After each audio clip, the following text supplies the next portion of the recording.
Thank you for listening to the Matt's Movie Reviews podcast, available on Podbean, Apple Podcasts, Spotify, Google Podcasts, Amazon Music, and Stitcher. Also, please follow Matt's Movie Reviews on Facebook, YouTube, LinkedIn, Reddit, Instagram, and MeWe. And of course, be sure to visit mattsmoviereviews.net for the latest reviews, top 10 lists, and more. Now, on to the show. If you want girl parts and you don't have them, you can do special surgery where they turn your penis inside out and there's a vagina inside. The preschool sends out a letter to all the parents announcing one of our students is now Rosa, and we would love you all to come and celebrate and support her. And he was 4 years old. I didn't even know if he knew what a pronoun was. I go to the daycare a week later to drop him off, and it's Rosa is written on the entrance sheet where I have to sign. Rosa is on his cubby. It's everywhere. And they would just look at me and listen. They would say, Helen, you should really learn to accept this and celebrate it. And I'm like, celebrate what?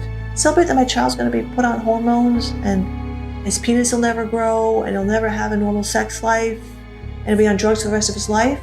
This was when she was like 15. I remember being up in her room and she said, I'm trans and I need a new name. Somehow I got a text from CVS. Your prescription for TES is available. She's like, it's mine. You can't take it from me. You can get this by making a phone call and having a tele-appointment. I mean, there was no psychological evaluation. There was nothing. Where does our species go if you can cut off your body parts like this? Sean had set up an appointment with an endocrinologist at the hospital to try to get hormones. I'm looking at it as, hey, this kid just needs to explain to him, hey, he's had a lot of traumatic events through his life, losing his leg. We had an older son that died of a heroin overdose when he was 8 years old. He loss of his mom, being diagnosed with cancer again. I mean, I went through I said all these things have to have a big effect on him. When I had the appointment with the psychiatrist, I was just blown away when she turned around and told me that he's definitely transgender, and you are an unsupportive, abusive father. I'm trying to keep him alive.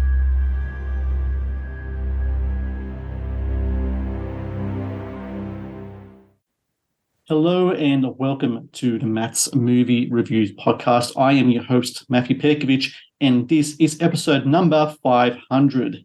Now, this episode was to be an Ask Me Anything special, but instead I opted to focus on what I believe to be an incredibly important movie called Deadname, a documentary that provides an intimate portrait of three parents whose lives have been forever changed after their children have been declared, or in some cases given, a transgender identity. Deadname is an engrossing, heartbreaking, and incredibly important film that tackles an increasingly relevant subject. And people can find Deadname at deadnamedocumentary.com. That's where I watched the movie. I really recommend people go to deadnamedocumentary.com and watch this film as soon as you can. You can either rent or buy the film. And I suggest people do that right after this podcast, after listening to this podcast, if they haven't done so already, because, as I said, this is a documentary that I think is incredibly important, really well made. And I just want to say thank you to my guest, Taylor Reece, who's with me today. She's the director of Deadname. And Taylor, thank you so very much for joining me today. And thank you so much for your documentary as well. As soon as I heard about it, I knew I had to talk to you. I'm so glad you're here to talk to me today about it. Thank you so much for having us. So first thing I wanted to talk about was, the fact that I am plugging deadnamedocumentary.com has to come from the fact that the movie was removed from Vimeo, which I find to be an incredibly ludicrous decision. Not only does it speak to censorship of sorts, but I think the excuses given as to why it was removed in the first place, which is the usual caveats of, I don't know, some type of didn't agree with the content, what have you, is incredibly, like I said, ridiculous. Because I've seen the film, and the film is not in any way harms people's feelings or anything. It just talks about people's stories that deals with really relevant issue. And I'm just really curious about how you're feeling, say, a week or so after the movie has been removed from video, and how things have been going now that the film is available at deadnamedocumentary.com. Have you found that sales have actually gone up ever since news have come out that the film was released? Yeah. So let me start by saying that we set out to make a film that was not inflammatory, that was not political, that was not religious. It goes to the heart of what it is to be a parent on any spectrum of the world, of the political leanings, any part of the world. It speaks to any parent who suddenly finds that the transgender situation is not just an ideology or a topic around the water cooler or something that politicians are fighting over, but something that will directly impact your child, and most specifically, potentially impact your child at the medical level. When, over the course of making this film, I probably spoke to over 100 parents, but I found, and there were common strands that braided through all of their stories, common themes about isolation, being silenced, feeling marginalized, feeling that people who they would traditionally turn to from everywhere from nursery school up through college, and everything in between, advisors, guidance counselors, educators, therapists, wherever these parents turn, they are met with a reaction that is incongruous with what they know their child to be.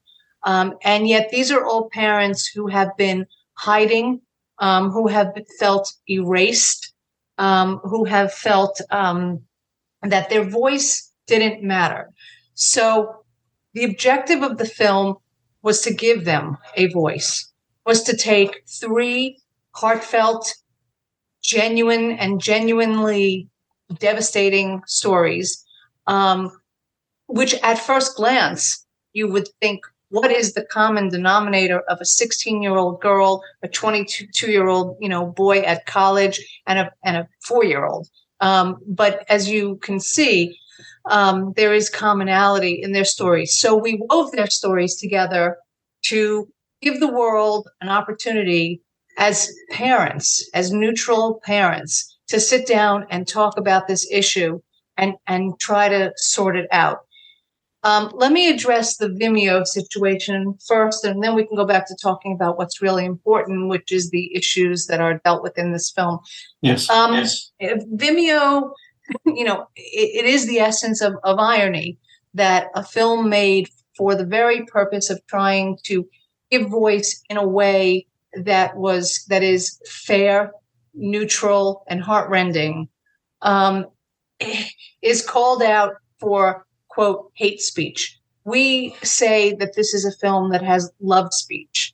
This is a film that is visceral, where we just simply go on the journeys with these parents. This is not an agenda-driven film, and it's not sensationalized like some of the films in this category, frankly, on both sides have been.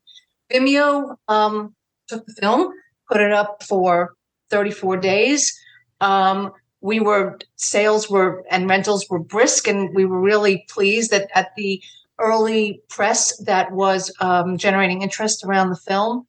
And then with no warning on a Monday morning, boom, the film was taken down.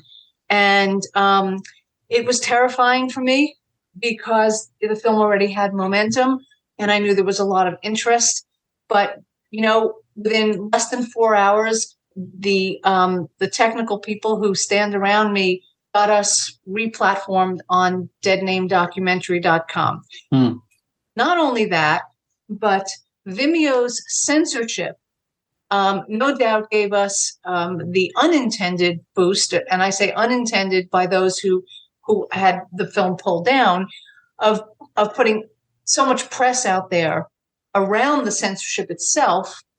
So all of a sudden, our rentals and sales started to skyrocket as large media companies started to cover the issue.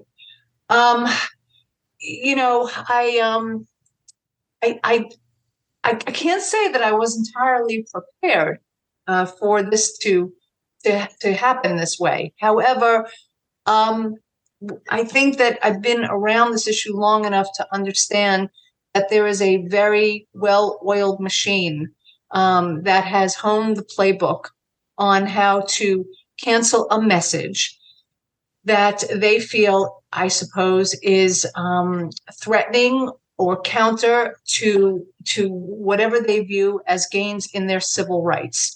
And this concept, this idea has become so baked in and so defensive that we are like, I don't know if this is the case in Australia, but we're so polarized here in the United States. And this is the sort of thing where, you know, I have to laugh at trying to imagine how anybody at Vimeo actually sat down with some popcorn and scrutinized the film 35 days later, 34 days later, as opposed to simply just caved into pressure, as so many mainstream organizations have done. And I think what's important that at that point in the history of film and cinema and art in that matter, a lot of the times films that have been censored or banned usually comes from people's perception of what an artwork or what a film is, as opposed to what the content actually is, which I think is what's happening here. It's not about what the film is. It's what they think it is by not watching it. It comes from a place of ignorance, I think. I agree. It comes from a place where we're you know, where they're locked on like one side of the corner of the boxing ring, and they're just only prepared to fight as opposed to open their minds and discuss. You know, my feeling about this is that for some reason, this issue has run on two tracks. One track has been the very loud, visible, affirming, kind of pride flag waving track, where mainstream media has done nothing but celebrate the idea of transgender children, and they've done it with all sorts of feel good films or documentaries or other visual media, as well as written stories. I mean, countless stories about, you know, how wonderful this is that children are transitioning. The flip side has been that parents who have suffered under the radar have felt that it's been not only impossible to have some sort of equilibrium with what it feels like if you have an alternative opinion to this, but worse than that, how you will be punished for having that opinion. Now, I would say that we've reached a juncture in time, and I think our timing just couldn't be better. It feels to me like the big ship might just be turning around because we've seen mainstream media like Reuters and the New York Times and the Intelligentsia and comics and voices. We are starting to hear some questioning about puberty blockers. We're hearing questioning about the medicalization. We're hearing a lot of the some of the dialogue. A lot of the dialogue gets reduced to talking about drag queen shows, but that's not what this is about. You know, it's not really what this is about. Here in this country, legislation is either being passed or proposed in typically red states, you know, where they're trying to slow down the medicalization of children. And I think that at its heart, we have three parents, Amy, Helen, and Bill. And all of them tried to, struggled with trying to get their head around, what this means for their child to relinquish his or her name, to dress like the opposite sex. But it's not until they get to the true terror for them is the idea of the intervention of medicine in their children's lives. And for various reasons, it's very, terrifying, or possibly even, I won't give it away, but life-threatening, because it's medicine. And these medical interventions ultimately lead to children being on medication for a lifetime. So I think that's where our stories tie together at their tightest, which is that terror and that fear and the lack of control that these parents feel over their children, whether they're 4 or 20. The Matt's Movie Reviews podcast is brought to you by TeePublic. TeePublic is the world's largest marketplace for independent creators to sell their work on the highest quality merchandise. With over 1.2 million designs, TeePublic is sure to have something you'll love. The Matt's Movie Reviews podcast is brought to you by Amazon. The world's leading online store, Amazon is your first stop to buy a wide range of products at competitive prices with fast delivery times.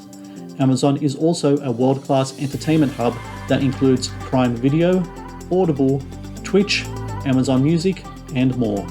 Sign up with Amazon today and experience the best in online shopping and entertainment. Please support Matt's Movie Reviews on Patreon. Get access to exclusive content, request movie reviews and top 10 lists, and help support my work. Please click on the Patreon link in the description below. I think what's important, what you just said there, is in regards to not only the medicine being prescribed, but a lot of times it's done so without the consent of the parents themselves. That's right. There are external forces where there are trusted institutions, where it will be educational, medicine, psychiatry, these places where you would think as a parent you could perhaps be able to trust them into helping a child. Like in the case of Helen, her son was 4 years old when she got a notice from his daycare that he is now being referred to by a female name, and this was news to her. And then you have in the case of Amy, her 15-year-old daughter is getting medicine prescribed for her through a telehealth appointment with Planned Parenthood. And again, that was news to her. She found out almost by accident that she was getting this medicine. And to me, it's almost seems like it's the parents versus the world, because not only are they not getting any consent in regards to how their children should be raised or how they should address this topic, which is becoming incredibly relevant both on social media and in the classroom. But also when they ask questions or they protest or they fight back, they are isolated and deemed to be unfit to be the parents of their children. And it's just madness to me. It's, it's an existential crisis around parenting. I mean, we've gone through millennium where there's been a tacit understanding of what role a parent plays in a child's life. And it seems like all the rules have been thrown out. Mm. And there are all these forces that work against parents who just simply won't, pick up a pair of pom-poms and cheer a child on and just, affirm. I mean, there are just probably millions of parents who, for different reasons, and it could be religious, it could be political, but it's more likely it's because that parent knows that child. And, what we're really looking at, of course, is the question, what's being questioned is this really, is this really genuine, or is it a social contagion? How is it that we suddenly have this rash of young, girls and boys, let's say from 12 on up, who are suddenly declaring themselves transgender? Where did that come from? I'm not a scientist, and I'm also not a psychologist, and I will concede that. But well, what I have read and what I've been told and taught is there is a very infinitesimal number of young children who do suffer with gender dysphoria at a very, very, very young age. Like 1, 2, 3, really young age. Who they say that in upwards over 90% of the cases, that if you just leave the child, do no harm, leave the child to be, that they will come to terms with their given gender or sex, and that there's a tiny, tiny percentage where the gender dysphoria, I guess, persists, and there have always been individuals like that for whom there is a path for treatment. That's fine. I don't dispute that is possible. But why are we seeing a rash of 13-year-olds and 14-year-olds and 15-year-olds and 20-year-olds who go to college, suddenly jumping on this? It just doesn't make sense scientifically. It doesn't make sense. To me, again, not a scientist, so I'm not speaking as a scientist, but as an observer of the world, which I think I can qualify as that. It feels like an aberration in terms of the natural evolution, of where children growing up would land. I mean, who isn't uncomfortable through adolescence? Who doesn't have some, body issues or doubts or possibly issues about being, gay or sexual preference. But this is something other than that.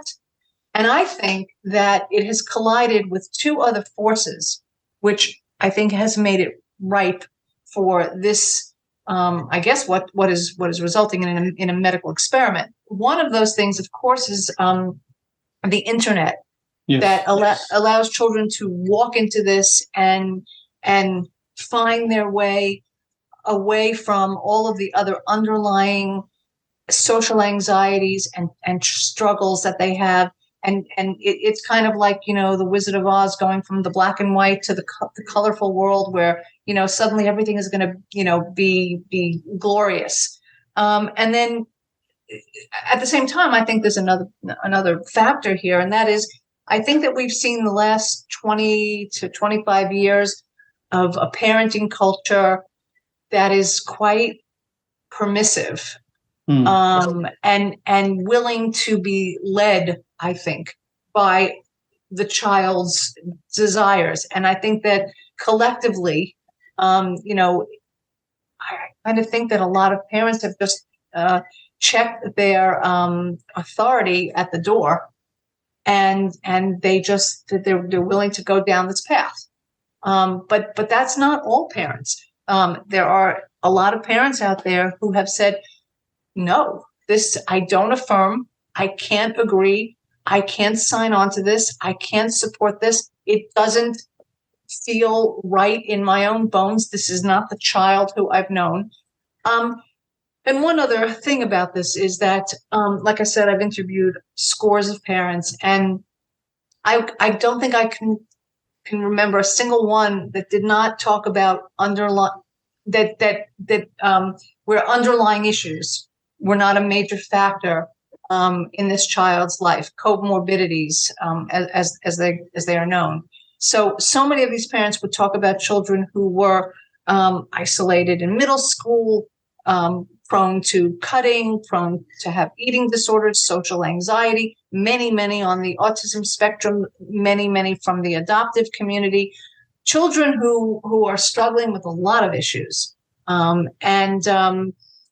I think this captures them.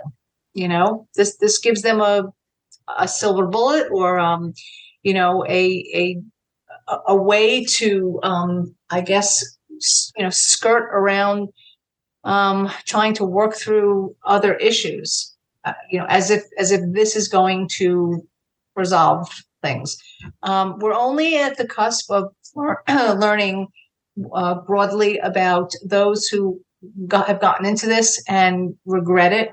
The detransitioners, the desisters, as they're known. I think the mainstream media has nibbled around that a little bit, and so we've been able to get a snapshot on that somewhat. But I do think that this is going to boil down to.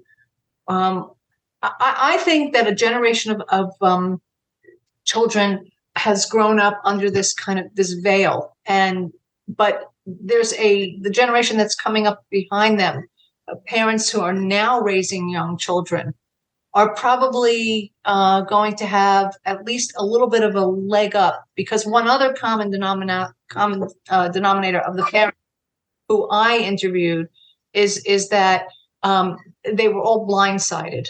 They Yes. did not see this coming. There was just not enough information on their radar. They did not have the warnings. But now with, that's really what I'm really hoping for this film, is that it gives a heads up to parents who've got much younger children, so they can be more informed, and they can possibly make decisions that other parents were too late. They were too late to see it coming, to understand it. And by the time they were trying to get their heads around it, their children were out from under them already. I want to talk about the film's title, Dead Name, because maybe some people might not know the relevance of what a dead name is. So for those who don't know, a dead name is essentially the birth name of a transgender person who has changed their name as part of their gender transition. That's kind of like the official meaning of it. A name is that a child, the first thing that a parent gives to their child, the first gift that a parent gives to their child is their name. The naming of a child by a parent is an incredibly important, intimate thing. When that name is changed in the process of this transition, I'd imagine that in itself would be an incredibly heartbreaking moment within a parent's life. Just that moment alone, when a child changes their name as part of this transition that they're going through, or they're assuming they're going through, what type of effect just that part alone has on the parents that you have spoken to? Because I don't know about you, if my sons came to me and said they wanted to change their name, I will be incredibly heartbroken, because I remember the exact moment when I gave them that name. I remember looking at their tiny little fragile bodies and giving that name to them. So I would myself would be incredibly heartbroken if that were to happen to me. I think, like if a child takes on a nickname, that seems benign, and parent might not think so much about that. And that name is still there. It's still what is, on official documents, it's still in situations of respect, that name holds, right? But when a child is usually saying to the parent, I'm changing my name, and they're revealing that they're, trans, that they're going down some path, it's such a stab in the heart for a parent, because not only do they have to get their head around something as fundamental as the child who they named is abandoning a name, but this child is also abandoning. They're essentially trying to. I think the reason that it's called Dead Name is because of the efforts to erase, and the erasure doesn't stop with simply the name. It stops with. It continues with, that child's dresses, or pink things, or girly things that maybe the meant something to the parents for the gifts to the child. You know what I mean? It's the child is like not only taking a name and declaring themselves trans and moving toward a different countenance, but they're also erasing the past. I mean, imagine what that is like for a parent. It's devastating. I mean, yes, absolutely. There's no, I think, there's no grid for this. I mean, every generation has thrown off some chains and, established their own way of being in the world. I don't know, whatever, tattoos, hairstyles, for clothing. I mean, that's just nature is to keep kind of evolving. Yes, but this is absolutely. different. This is different. This isn't just about individuating as children do as they grow up. This is not about joining something because they have some ideological adherence to some new ideas. That they're anti-war or whatever the category might be. This is like a denial of who they are and who they were. And that's I think that's my point, is that it works on two levels. They're not only heading toward some attempt to be a different sex, which means that everything is different. If you've raised a boy, okay, then there's a whole bunch of I don't know, rituals. There's a whole bunch of parenting that goes along with raising a boy. And then suddenly those boys are 15 and they tell you, now I'm going to be a girl. I mean, it is very difficult for a parent who has raised a boy or a girl to suddenly feel that they now have a daughter where they once had a son, or vice versa. I don't think that adjustment from the parent's point of view can be overstated, how difficult it is for parents to try to shift with that. Unless of course that parent saw this from an early age, knew that their child was struggling for a long time, a loving parent, had no choice but to tune in and acknowledge that there was genuinely something wrong at a very young age, and that now this is sort of a manifestation. But when you've raised a child up through 13 or 15, and then suddenly they start to become withdrawn, and they're on the internet more and more, and they're isolated socially, and there's all the warning signs, that parents see, but that's not where they expect this to go. The expectation is not, okay, the way that my child is going to come through this awkward middle school stage is to decide to change their gender. And it's, essentially it becomes a transition for the parent. I mean, these parents, so many of these parents are so depressed, devastated. They feel such a deep sense of loss. Some of them really have lost their children, who leave home because either they feel that they're not supported, or because that child has been, made to believe that the parents are so toxic that they have to leave home. The loss is on multiple levels. Well, for everyone out there listening, Deadname, available now to view. You can go to deadnamedocumentary.com. I really recommend that every parent watch this film, but not only on their own, watch it with their children, preferably, of course, teenage children or close to, because I think, Taylor, that there really is a disbalance in regards to content out there, in regards to, especially when dealing with social media and the internet. And there needs to be more documentaries like yours to kind of put balance on the scales in regards to the full story of the whole transgender movement in teens, in children, because there needs to be, people need to see the full story from all aspects of how these transitions really has a ripple effect, not only amongst a family, but amongst a community. And I see now, I think that a lot of parents are now coming together and fighting back against this. And I think movies like yours make it so. And I just want to say congratulations congratulations to you in regards to your movie. You did a really great job here. And I can't wait to share this interview and share my review as well. And I just want to say thank you again for your time and for your movie. Thank you so much for taking an interest in helping us get the word out. Thank you for watching the Matt's Movie Reviews channel. Please subscribe for more reviews, podcast interviews, and exclusive content. Also, if you would like to request a review and support my work, please join my Patreon via the link in the description below.